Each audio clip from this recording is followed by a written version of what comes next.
स्वागत है दोस्तों आप सबका आपके अपने YouTube चैनल पर। आज के इस वीडियो में हम आपको बताने जा रहे हैं ऐसे 64 महातंत्र ज्ञानों के बारे में जो स्वयं महादेव ने अपनी अर्धांगिनी माता पार्वती को दिया था। विवाह के पश्चात जब माता पार्वती कैलाश गई थी उस समय स्वयं महादेव ने माता पार्वती को तंत्रों का ज्ञान दिया था, जिनमें से है 64 तंत्रों का ज्ञान। तो आइए जानते हैं क्या है वो दिव्य ज्ञान। चलिए वीडियो को शुरू करते हैं। महादेव द्वारा माता पार्वती को 64 तंत्र के ज्ञानों में सर्वप्रथम है भैरव तंत्र। कैलाश के उत्तर में एक निर्जन शमशान पड़ा है जहाँ साधारण मनुष्य का जाना वर्जित है। उसी स्थान पर सदियों पहले एक युवक साधक वीरभद्र के रूप में आया जो जीवन के रहस्यों को जानने की आकांक्षा रखता था। वो निडर था लेकिन उसके भीतर कहीं एक अधूरापन था। शमशान में उसे एक वृद्ध अघोरी मिला। उसकी आंखें अग्नि के समान चमक रही थी। वृद्ध ने कहा, तुम्हारी तलाश किसी मंत्र की नहीं स्वयं भैरव तत्व की है। साधक ने उसका अनुसरण किया। अग्नि कुंड जला और शून्य में एक गहरी ध्वनि गूंजी। वृद्ध ने कहा, तुम्हारी तलाश किसी मंत्र की नहीं स्वयं भैरव तत्व की है। साधक ने उसका अनुसरण किया। अग्नि कुंड जला और शून्य में एक गहरी ध्वनि गूंजी, नाद ब्रह्मा। वृद्ध ने उसे मृत्यु, भय, समय और शक्ति के रहस्य सिखाए। आधी रात को भैरव का आविर्भाव हुआ। कपालधारी, दिगंबर, करुणा और उग्र। उन्होंने कहा, जो मृत्यु को स्वीकार ले वही जीवन का स्वामी बनता है। साधक ने अपने अहंकार का समर्पण किया और भीतर पहली बार निर्भयता का जन्म हुआ। वर्षों की साधना के बाद वे स्वयं भैरव चेतना का अनुभवी बना। यही अनुभव आगे चल के भैरव तंत्र के रूप में प्रकट हुआ, एक मार्ग जो भय भेद कर स्वतंत्रता तक ले जाता है। महादेव द्वारा माता पार्वती को दिए जाने वाली दूसरा तंत्र है भैरवी तंत्र। भारत के दक्षिण में कांचीपुरम की भूमि पर एक कन्या थी, स्वभाव से शांत पर हृदय से अद्भुत तेज। गांव वाले कहते थे कि वे रात में नदी तट पर दीपक जलते हुए देखती है जो सामान्य मनुष्य को दिखाई नहीं देते। एक दिन नदी के पास एक दिव्य स्त्री प्रकट हुई। लाल वर्ण, त्रिकुट में चंद्र, महाकरुणा और शक्ति का संगम। वही थी भैरवी। उन्होंने उस कन्या को बुलाया और कहा, शक्ति बाहर नहीं भीतर है, पर उसे जगाना साहस का कार्य है। उस कन्या ने दीक्षा स्वीकार की। रात्रि उपासना, मंत्र जाप और आंतरिक अग्नि के अभ्यास का उसका अंतर्मन परिवर्तन होने लगा।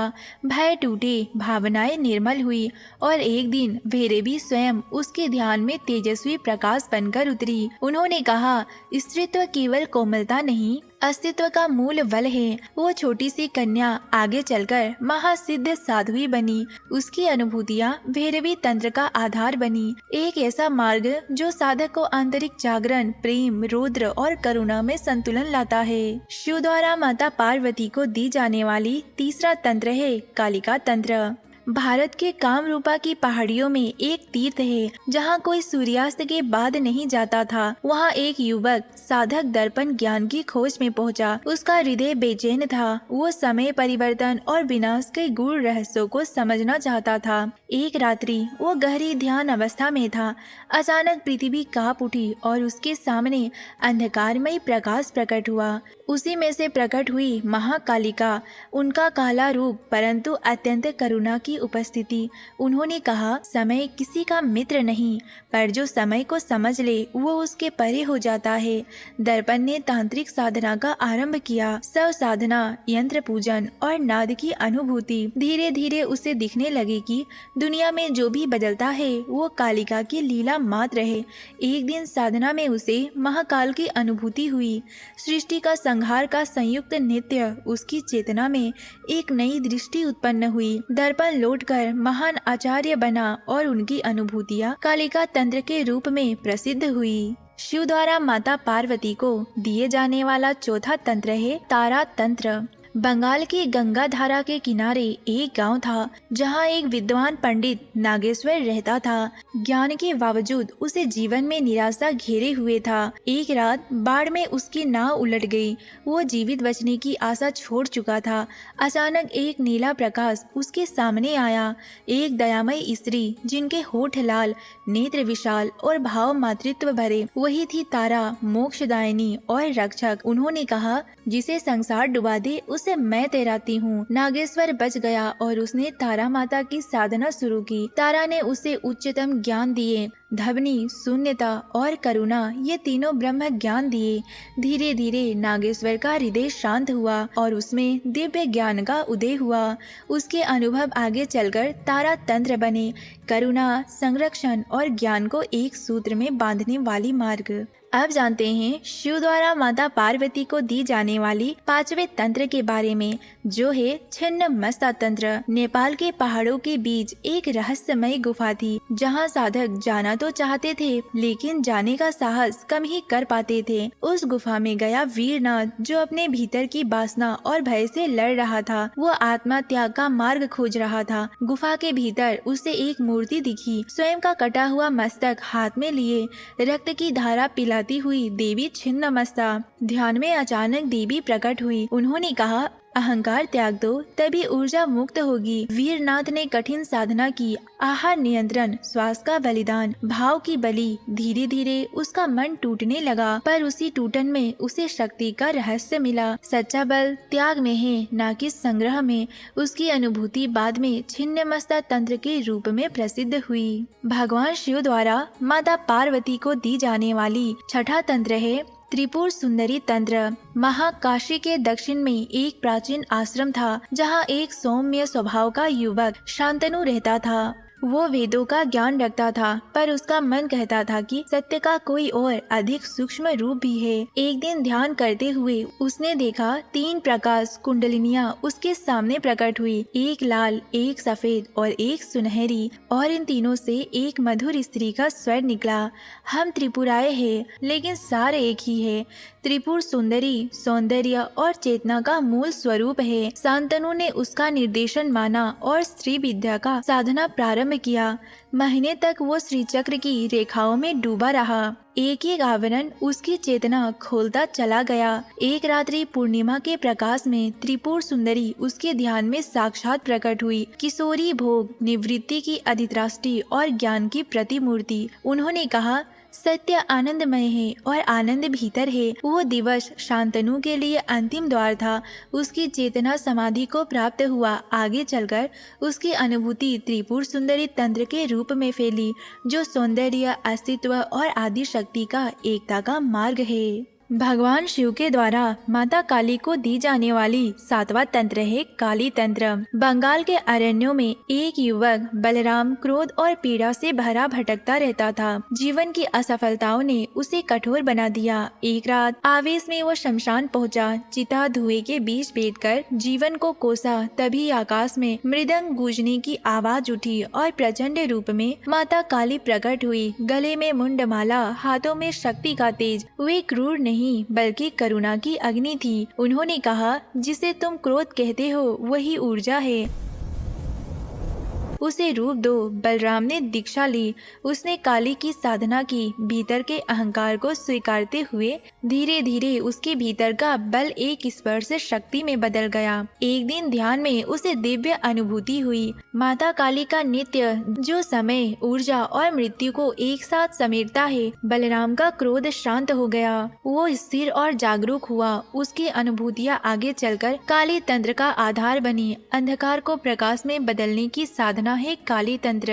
अब जानते हैं शिवजी द्वारा माता पार्वती को दी जाने वाली 8वें तंत्र के बारे में, जो है कोल तंत्र। कश्मीर घाटी में एक साधक अविनेश रहता था, जो दार्शनिक था पर अनुभवहीन था। उसे कहा गया कि कोल मार्ग अनुभव का मार्ग है, पुस्तकों का नहीं।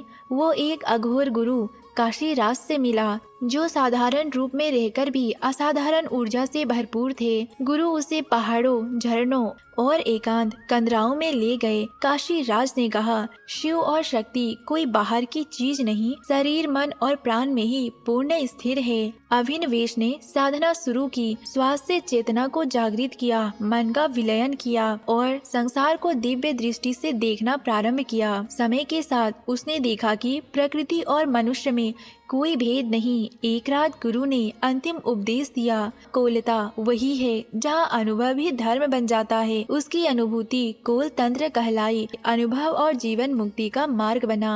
भगवान शिव द्वारा माता पार्वती को दी जाने वाली 9वां तंत्र है कुलार्न तंत्र। समुद्र तट के पास एक वृद्ध साधक शैल्यनाथ रहते थे। वे समुद्र की गर्जना को मंत्र मानते थे और ज्वार भाटे को शक्ति का लय। एक दिन उन्होंने एक युवक वरुणेश को शरण दी जो शक्ति की खोज में भटक रहा था। शैलनाथ ने कहा, कुल परंपरा रक्त नहीं, महाचेतना की धारा है। उन्होंने उसे कुल तत्व सिखाया कि शिव और शक्ति का मिलन भीतर की अनुभूति है, बाहर का अनुष्ठान नहीं। गहरे ध्यान में वरुणेश को एक दिव्य अनुभव हुआ। अनंत समुद्र की लहरों से उठकर प्रकाश की देवी प्रकट हुई। उन्होंने कहा, ऊर्जा का स्रोत लहर नहीं, महासागर है। अपने भीतर उस महासागर को खोजना है कुल मार्ग। वर्षों बाद वरुणेश स्वयं सिद्ध बना और उसके अनुभव जगत में प्रसिद्ध हुए। ज्ञान, शक्ति और अद्वैत का एक ही दिव्य समूह भगवान शिव द्वारा माता पार्वती को दी जाने वाली 10वां तंत्र है कौलक तंत्र। उड़ीसा के तट पर एक गुप्त मठ था जहाँ कुछ विरल साधक निवास करते थे। एक दिन वहाँ एक तेजस्वी स्त्री लावण्य पहुँची। उत्तरों की खोज में थी क्योंकि उसे स्वप्न में बार बार एक लाल प्रकाश दिखाई देता था। मठ की महान योगिनी ने कहा, तुम्हारा मार्ग ऊर्जा का ज्ञान, शरीर और ब्रह्मा को दोनों में एक साथ प्रकट होना है। लावण्या को जाप मुद्रा, आंतरिक अमृत और तत्व ज्ञान की दीक्षा मिली। उसकी साधना तीव्र थी, नारी शक्ति को ब्रह्म शक्ति के रूप में अनुभव करना। एक रात्रि ध्यान में उसे लाल प्रकाश फिर दिखा। इस बार उसमें एक देवी प्रकट हुई जो शक्ति और ज्ञान का संयुक्त रूप थी। उन्होंने कहा, जहाँ कोलह है वहाँ साधक स्वयं यंत्र बन जाता है। लावण्य आगे चल के आचार्य बनी और उसकी अनुभूतियाँ ही कोलह तंत्र कहलाई। शिव द्वारा माता पार्वती को दी जाने वाली 11वां तंत्र है यमल तंत्र। हिमालय के एक निर्जन स्थान पर 2 साधक रहते थे, भैरवेश और शांति कुमार। दोनों स्वभाव में विपरीत थे, एक उग्र और दूसरा अत्यंत शांत। वे वर्षों तक ये समझने का प्रयास कर रहे थे कि शक्ति और शिव का संबंध कैसे प्रतीकात्मक रूप से एक है और भिन्न भी है।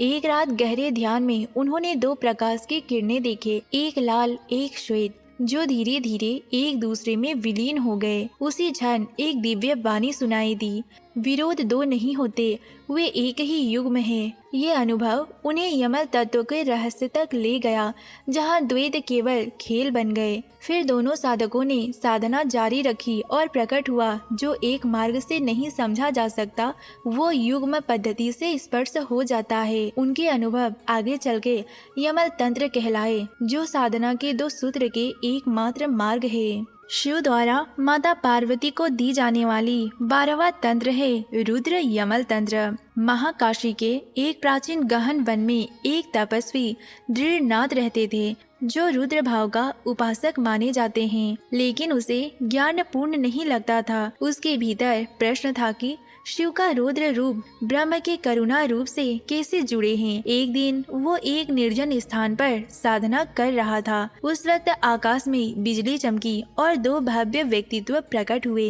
एक रुद्र एक शांत शिव। दोनों ने कहा, सृजन और संसार एक नित्य के 2 चरण हैं। दृढ़नाथ ने दीक्षा ली और अनुभव किया कि भीतर के उग्र भाव और शांत भाव एक दूसरे को पूर्ण करते हैं। साधना के वर्षों बाद उसे गहन समाधि मिली, जिसमें रुद्र और शिव एक ही चेतना के रूप में दृश्य हुए। यही अनुभूति आगे चलकर रुद्र यमल तंत्र का मूल बनी। शिव द्वारा माता पार्वती को दी जाने वाली वो 13वां तंत्र है ब्रह्म यमल तंत्र। अयोध्या के पास एक आश्रम था जहाँ एक विद्वान ब्राह्मण देवदत्त ब्रह्म ज्ञान की खोज कर रहे थे। यद्यपि वो वेदों में पारंगत था, उनके अनुभव अधूरे थे। उन्हें एक स्वप्न में 2 ऋषि दिखाई दिए जिन्होंने कहा, ब्रह्म एक है, बल्कि उनकी अनुभूति 2 दृष्टियों से होती है, निराकार और साकार। देवदत्त ने साधना आरंभ की, ब्रह्म तत्व को नाद, प्रकाश और स्पंद के रूप में अनुभव करने की। एक रात उनकी समाधि में 2 प्रकाश स्तंभ प्रकट हुए, एक शांत एक शाब्दिक, दोनों एक में मिल गए। उस वक्त उन्हें समझ आया कि ब्रह्म केवल शांति का नहीं, महाचेतना की गतिशीलता है। यही ज्ञान ब्रह्म यमल के तंत्र के रूप में दिखाया गया है। शिव द्वारा माता पार्वती को दी जाने वाली 14वां तंत्र है विष्णु यमल तंत्र। दक्षिण भारत के एक क्षेत्र में एक भक्त हरिचरण हुआ करते थे। वो विष्णु के उपासक थे, लेकिन उन्हें शक्ति तत्व की अनुभूति नहीं थी। एक दिन समुद्र किनारे ध्यान करते हुए उन्होंने देखा कि जल से 2 दिव्य रूप प्रकट हुए, एक नारायण का, एक देवी का। दोनों ने कहा, सृष्टि का पालन और शक्ति अलग नहीं, एक ही करुणा की अभिव्यक्ति है। हरिचरण ने साधना जारी रखी और भीतर पाया कि स्थिरता और ऊर्जा एक दूसरे के पूरक है। एक रात गहन ध्यान में उनके सामने नारायण शक्ति का संयुक्त रूप प्रकट हुआ। वो प्रेम और ज्ञान का अद्भुत मिलन था। यही अनुभूति आगे चल के विष्णु यमल तंत्र के रूप में प्रसिद्ध हुई। भगवान शिव ने माता पार्वती को जो 15वां तंत्र का ज्ञान दिया था वो है शाक्त यमल तंत्र। असम के कामाख्या के पर्वतों पर एक साधिका अदिति रहती थी। उनका मन शक्ति को समझना चाहता था, एक रूप नहीं अनेक रूपों में। एक दिन उन्हें एक रहस्यवादी साधक मिला जिसने कहा, शक्ति का सत्य एक नहीं, वो 2 रूपों में प्रकट होती है, उग्र और सौम्य। अदिति ने साधना शुरू की। माता काली और त्रिपुर सुंदरी दोनों का ध्यान करते हुए धीरे धीरे उसने अनुभव किया कि एक में बल है, दूसरी में है माधुर्य, लेकिन दोनों एक ही आदि शक्ति के 2 पहलू है। एक रात उसे एक स्वप्न मिला, 2 देवियां जो मिलकर एक दिव्य शक्ति बन गई। ये अनुभूति उनकी चेतना में अमिट रूप से बस गई।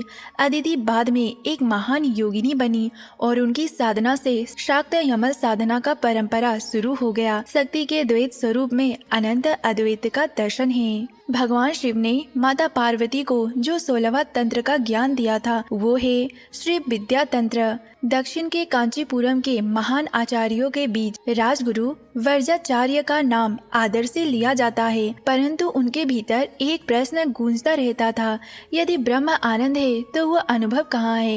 एक दिन एक साध्वी ने उन्हें श्रीविद्या की दक्षिणा दी और श्री चक्र का रहस्य बताया।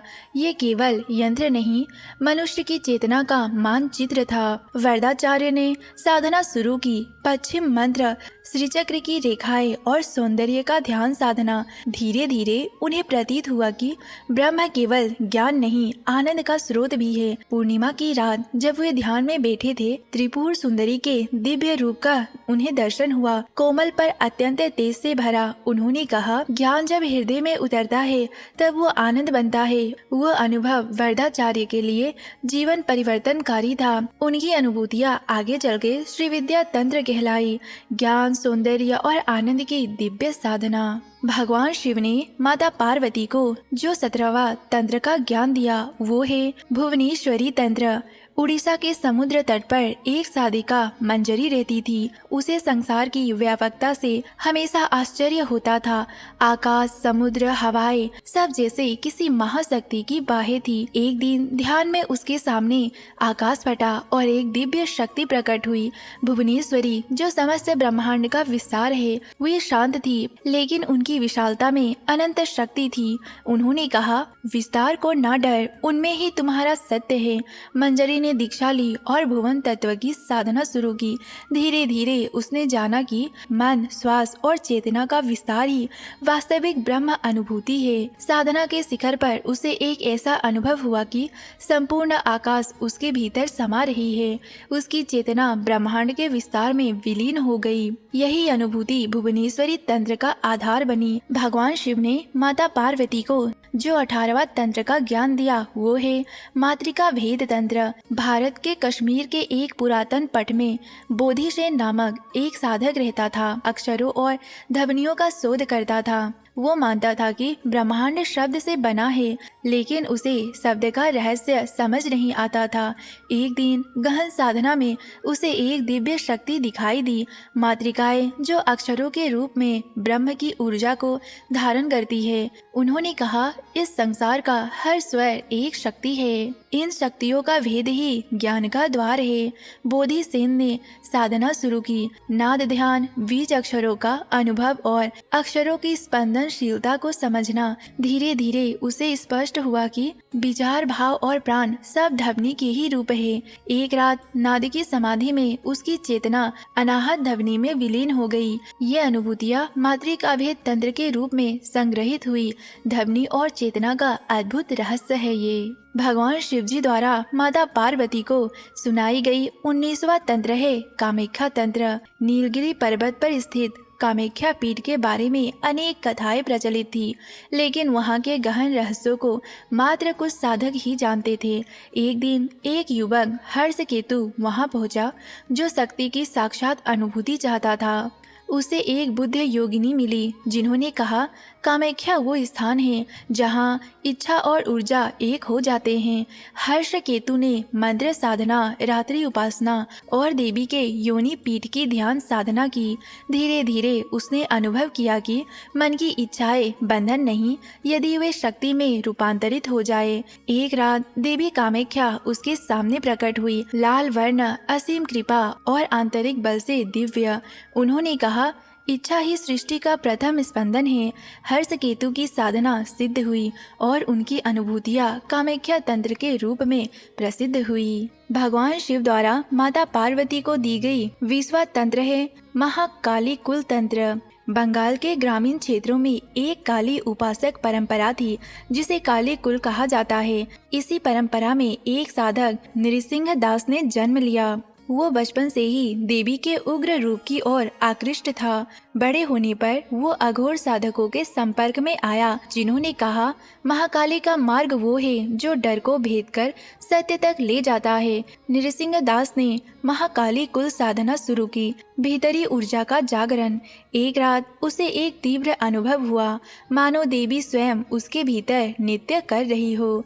उसे समझ आया कि महाकाली केवल भयानक रूप वाली नहीं, जीवन ऊर्जा की तीव्रता है। उसका अनुभव आगे चल के कालीकुल तंत्र कहलाया। उग्रता के माध्यम से मुक्ति की साधना। भगवान शिव द्वारा माता पार्वती को दी जाने वाली 21वां तंत्र है भैरव कल्प तंत्र। कश्मीर के गहन जंगलों में एक तपस्वी रहता था, जिनका नाम था कृत्यनाद, जो भैरव के रहस्यों को समझना चाहता था। वे मानता था कि भैरव केवल उग्र नहीं, समय और शून्य के स्वामी हैं।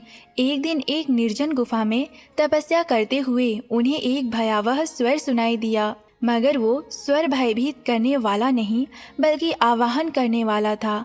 अचानक एक प्रकाश की ज्वाला उठी और उसके भीतर से भैरव प्रकट हुए। युगों के मौन में खड़े हुए उन्होंने कहा, जो समय को समझ लेता है वो मृत्यु के परे हो जाता है। उस समय कीर्तनाथ ने भैरव कल्प अर्थात भविष्य नियति और समय चक्र की साधना शुरू की। महीनों बाद उन्हें काल विलय की अनुभूति हुई, जहाँ अतीत भविष्य सब एक ही क्षण में स्थिर थे। ये रहस्य आगे चल के भैरव कल्प तंत्र के नाम से प्रसिद्ध हुआ। समय शून्य और शिव तत्व की महान साधना। शिव द्वारा माता पार्वती को सुनाई जाने वाली 22वां तंत्र है उड्डामरेश्वर तंत्र।